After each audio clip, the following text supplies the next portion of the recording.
Si vous regardez maintenant autour de vous, si vous pouvez prendre quelques minutes, quelques secondes, et vous mettez la pause sur tout ce qui se passe autour de vous, toute situation concernant votre foyer, votre maison, le boulot, je ne sais pas, le monde que vous côtoyez chaque jour. Si vous arrivez à mettre une pause, vous allez remarquer que tout change autour de vous. Les tralala de chaque jour, la routine de tous les jours, le travail que nous faisons, une façon de vivre, notre mode de vie, tellement nous les avons répétés que nous ne constatons pas que tout change autour de nous. Mais mon message aujourd'hui pour vous est ceci. Tout changement non contrôlé, tout changement non constaté devient mortel. Lorsque ça change autour de vous, lorsque votre environnement, lorsque tout ce qui a rapport avec votre bien-être, avec votre santé, avec votre joie, votre bonheur, subit de changement et que vous ne constatez pas ça, vous courez de grands dangers. Et je disais, tout changement non contrôlé est destructif. Ça devient un... Et je constate que j'ai changé. Mon visage n'était pas comme ça il y a de cela 5 ans. Mon corps n'était pas comme ça il y a de cela 10 ans. De l'intérieur vers l'extérieur, je subis le changement.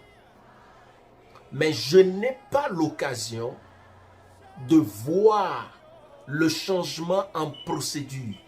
Pendant que ça s'opérait, je n'avais pas vu ça. J'ai juste constaté ça après le changement. Les animaux subissent le changement. Les plantes subissent le changement. Les hommes subissent le changement. Vous subissez le changement même dans votre corps. Ce que vous pouviez faire il y a de cela 10 ans, vous ne pouvez plus le faire aujourd'hui. Ou carrément, vous ne pouvez plus le faire comme vous le faisiez. Même les relations, les foyers subissent le changement.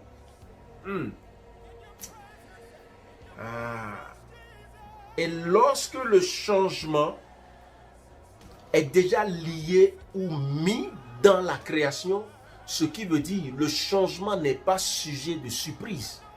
Le changement est naturel, prédictible, visible et constatable.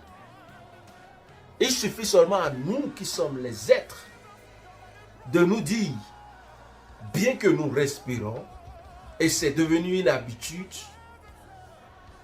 c'est devenu un réflexe, il se passe aussi au même moment de choses nous concernant ou concernant notre environnement dont nous devons être au courant. Sinon, trop de temps avant le constat, ça peut nous coûter notre vie ou ça peut amener un malheur. Un malheur qu'on peut manger en même temps ou que les générations à venir vont manger. Le changement. Depuis le début de cette année, l'Esprit de Dieu me dit de parler de cela. Bien-aimés dans le Seigneur. Les relations, les foyers, les maisons, les animaux, tout subit le changement. Mais nous avons une bonne nouvelle. La bonne nouvelle, c'est que l'homme est la seule entité. Quand Dieu a créé toute espèce vivante, l'homme est le seul être à qui Dieu a doté, ou bien à qui Dieu a donné la capacité de décider du changement, de voir le changement, de constater le changement. Pourquoi je dis ça? L'homme Dieu lui a donné ce que j'appelle la volonté. Et la volonté que Dieu a donnée à l'homme est devenue sa force de frappe la plus puissante sur la terre. Je vous donne un exemple. L'homme a décidé un jour que ce qui était mauvais dans le passé, et nos parents, nos ancêtres ont dit ça c'est mauvais. Aujourd'hui, la génération du 21e dit que c'est rien, c'est bon, on acclame, on filme ça, on met sur les médias, on fait sa propagande même.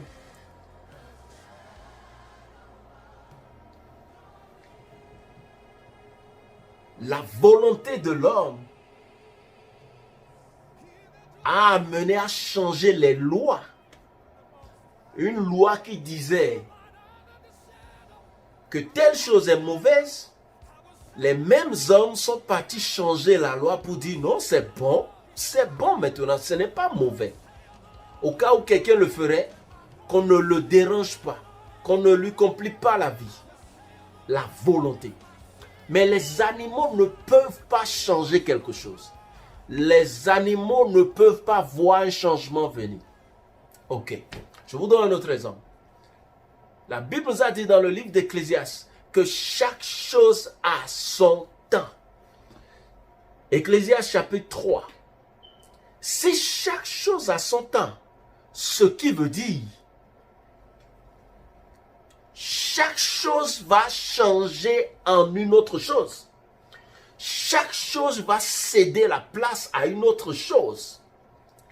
Et le changement des choses autour de nous définit notre bonheur ou notre malheur tant que nous respirons. Quand est-ce qu'on parle du changement? À quoi est-ce qu'on peut comparer le changement? Dans quelle situation on peut voir le changement? Bien-aimés dans le Seigneur, je voudrais nous dire, si vous ne pouvez pas espérer, si vous ne pouvez pas vous attendre à un changement, si vous ne pouvez pas vous préparer à gérer le changement, j'avais déjà dit, vous courez un danger. Ça fait un. Et de deux, toute votre vie sera la succession des événements de surprise. Et vous risquez de condamner Dieu. Et vous allez toujours blâmer le diable. Le changement. Genèse chapitre 2, verset 5. Lisons. Genèse chapitre 2, verset 5. La Bible nous dit,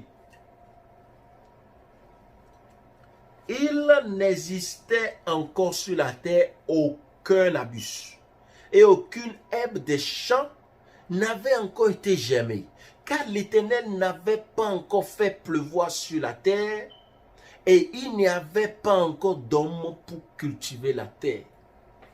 Alléluia. Bien-aimés dans le Seigneur, parce qu'il n'y avait pas encore la pluie, et il n'y avait pas encore quelqu'un pour faire quoi? Pour gérer. Dieu cherche dans chaque maison un gestionnaire. Dieu cherche dans chaque maison un gestionnaire. Parce que le rôle du gestionnaire, c'est de savoir faire la différence entre différentes saisons. Les plantes, les animaux, même dans leur domaine dans l'eau ou dans leur domaine sur la surface de la terre, au niveau de la végétation, subissent les saisons, subissent les transformations. Mais la Bible nous a dit au niveau de la délégation du pouvoir, il faut que cette personne soit en mesure de savoir faire la différence entre chaque saison. Ce qui veut dire quoi?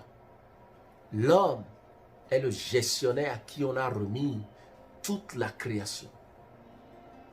Et la principale raison pour laquelle on lui a remis ça, c'est pour gérer des crises. C'est pour gérer les changements. Lorsque nous appelons quelque chose crise, cette chose, en réalité, c'est un changement.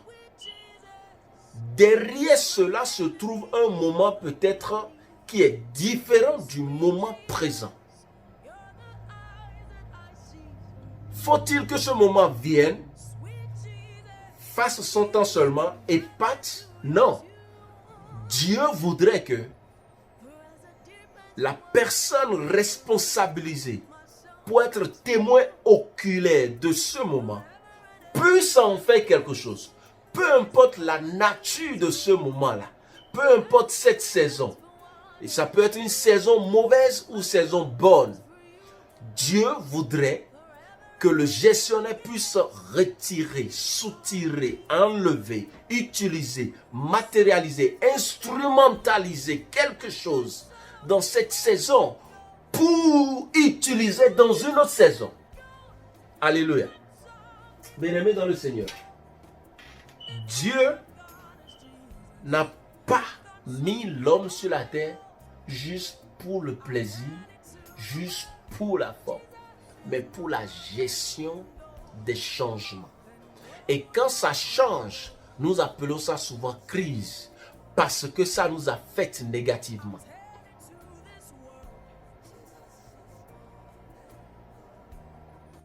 Une bonne manager, c'est pratiquement en anglais, mais le français dit gérer. Une bonne gestion.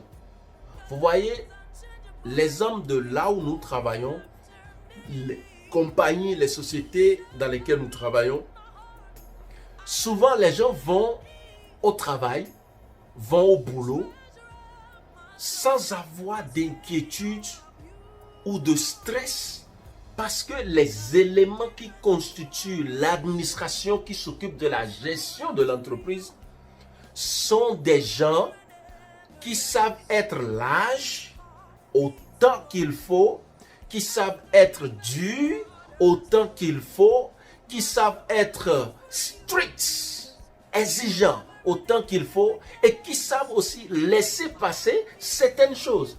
La gestion, l'esprit de la gestion s'occupe des deux volets, quand ça va bien et quand ça va mal. Et c'est ainsi que nous parlons du changement du temps. Ça peut changer du bon au mauvais, comme ça peut changer du mauvais au mauvais. Ça peut changer du bon au bon, et que le nouveau bon peut être nuisible à l'ancien bon, ou totalement nuisible à un futur qui sera séparé par une autre saison mauvaise. Comme ça peut être nuisible à deux saisons qui sont de bonnes saisons ou de mauvaises saisons. L'essentiel, c'est qu'il y a changement.